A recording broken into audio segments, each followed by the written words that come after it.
Hi, I'm Daniel Gold, and welcome to the Gold Standard Leadership Lab.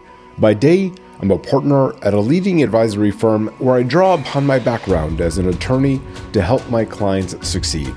This podcast, though, is my personal project, completely separate and apart from my day job, but reflects the same passion that I exhibit everywhere for teaching, mentoring, and helping others succeed through simple, impactful lessons. It is my hope that you'll walk away with practical takeaways to help you on your leadership journey. Thanks for being a part of this community, for joining me in the Leadership Lab. Let's get started. Let me ask you something before we really get into this. When your team members wake up on a Monday morning, what are they actually thinking? Are they thinking about the clients that they get to serve? The problems that they get to solve? The people they get to work alongside of? Or are they thinking about the number they have to hit by the end of the quarter? The distinction matters more than most leaders realize, and that gap between going to work to produce a number and going to work because you believe in something is exactly what we're going to be talking about today. We're talking about what I like to call a team identity. What it is, why it is not the same thing as the culture slide in your all hands deck, and what you as a leader need to do about it. Now, I have said this before on the Gold Standard Leadership Lab, and I will keep saying it until it sticks. A list of core values printed on the back of a business card is not your culture. That is marketing. Culture is what the intern feels on day 3. It is how a senior manager treats a junior associate when no one is watching.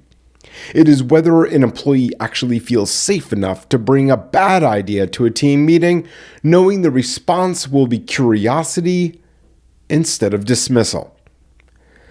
Culture is not something you declare.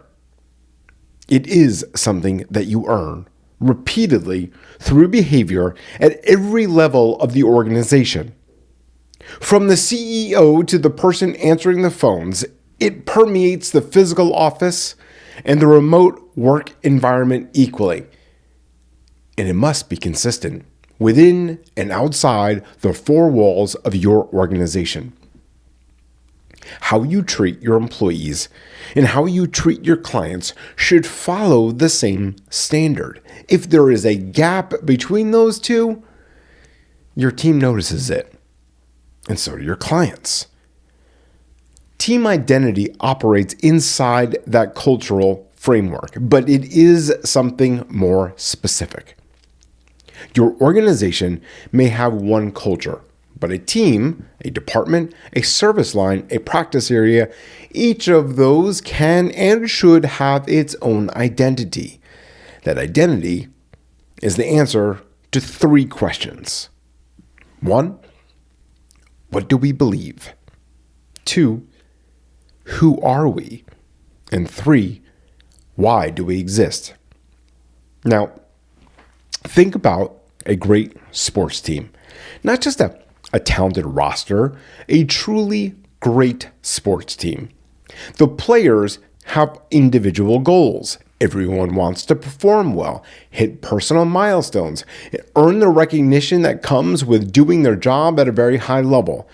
But as a unit, they share something none of those individual stats can capture, because they have a rally cry. They have one another's backs. They believe that what they are building together is bigger than what any of them could ever produce alone. And that is team identity, and the research backs it up. Now, we've talked before about Harvard Business School professor Amy Edmondson, who has spent decades studying what makes teams perform at a high level. And her work consistently points to psychological safety as the foundational condition. Psychological safety is the belief that you will not be punished or humiliated for speaking up, asking questions, or sharing ideas. When it exists, teams collaborate more openly, they correct errors faster, and they produce better outcomes. And when it does not exist, people stay quiet. They protect themselves and they coast. You do not build psychological safety through a policy document. It doesn't work. You build it through consistent leadership behavior, the same way that you build team identity. Now, as I often like to point to on the Gold Standard Leadership Lab about neuroscience, it is here equally compelling. When people feel a genuine sense of belonging to a group, the brain releases oxytocin, which is also sometimes called the trust molecule. Now, oxytocin increases cooperation, generosity, and pro-social behavior. Matthew Lieberman, a social neuroscientist at UCLA, has shown through actual brain imaging research that social connection activates the same reward circuits as food and money. In other words, your brain treats belonging to a meaningful team the same way it treats a genuine reward. That is not a metaphor. That's neurobiology telling you that team identity is not a soft concept. It is foundational to human motivation. And organizational psychology has known this for decades. The research draws a sharp line between intrinsic motivation, in other words, doing something because it matters to you, and extrinsic motivation, doing something for an external reward like a bonus or a performance rating. So extrinsic motivators work to a point. But intrinsic motivation, especially the kind that comes from feeling connected to a shared purpose, well, that produces sustained effort, creativity, and commitment that no performance review can manufacture. That is the science underneath what great leaders have always intuitively understood. Now, I want to give you a real example of what happens when a team does not have an identity and what it takes to build one. I was part of an executive team at an IT company. I came in shortly after an acquisition, which meant the team I was handed was a group of individuals who had just been absorbed from another organization. They did not know one another well.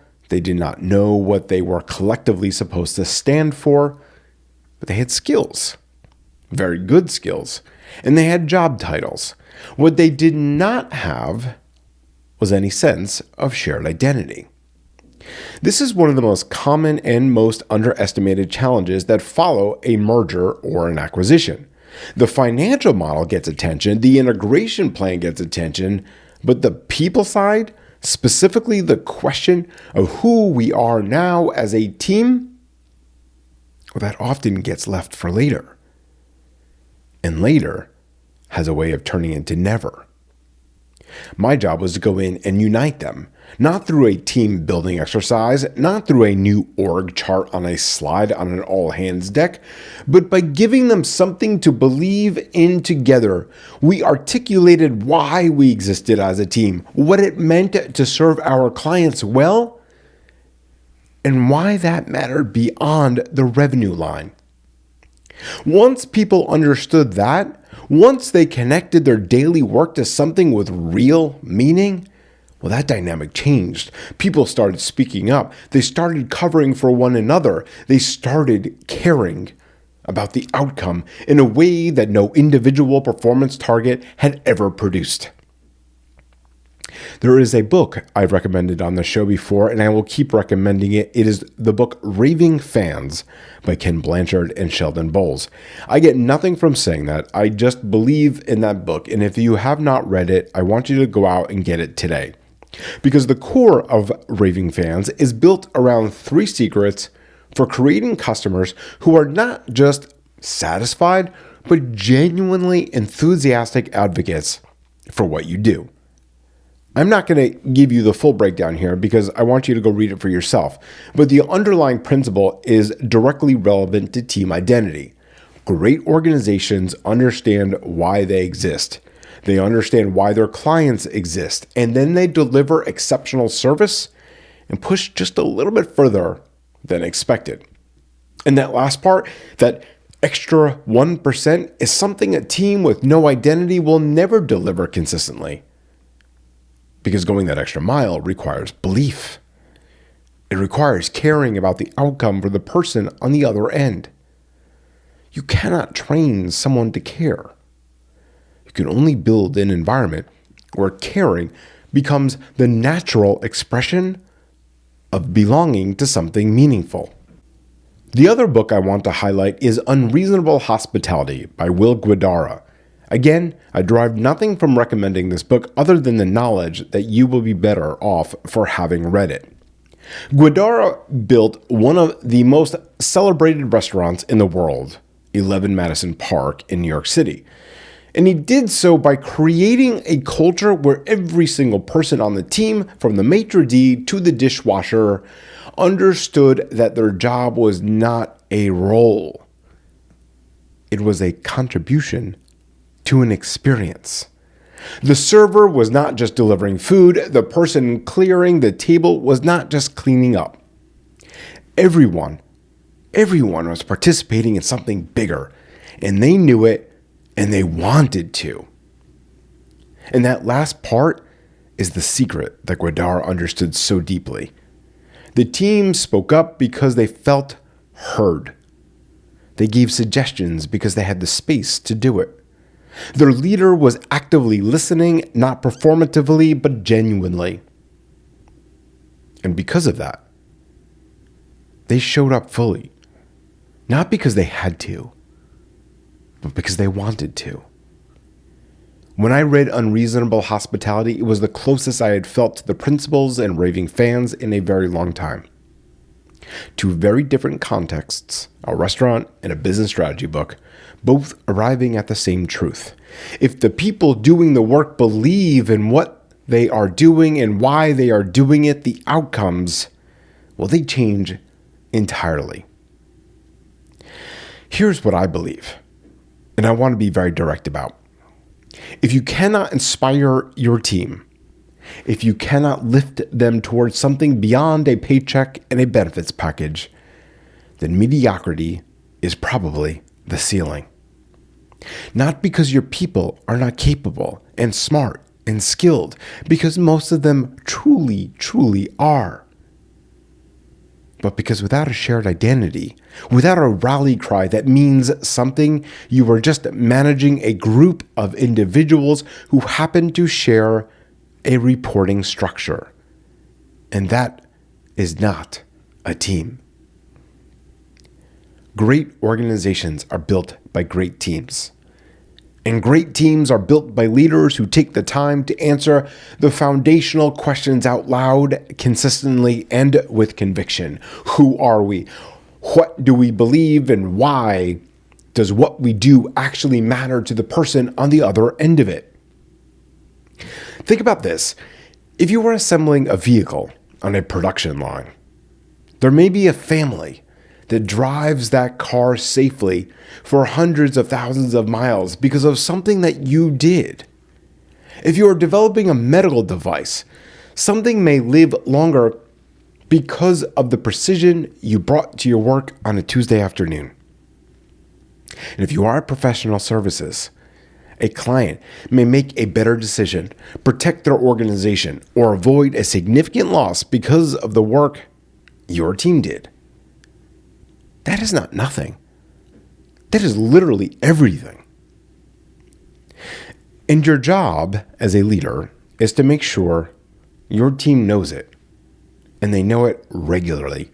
Not as a speech at the annual meeting, but as a consistent theme and how you lead every single day. If your team members are not showing up with energy, if they are not offering ideas, if they are not covering for one another when it matters, I want you to ask a different question than you might normally ask. Do not start with what they are not doing. Start with what you are not doing. Are you giving them something to believe in? Are you actively listening when they speak, not just nodding and moving on? Are you connecting their individual work to the bigger picture in a way that feels real instead of scripted? Are you creating the space where they feel safe enough to take ownership, voice disagreement, or bring an idea that might not work? Because that silence you hear when no one speaks up in a meeting, that silence you feel when no one goes the extra mile, that is telling you something.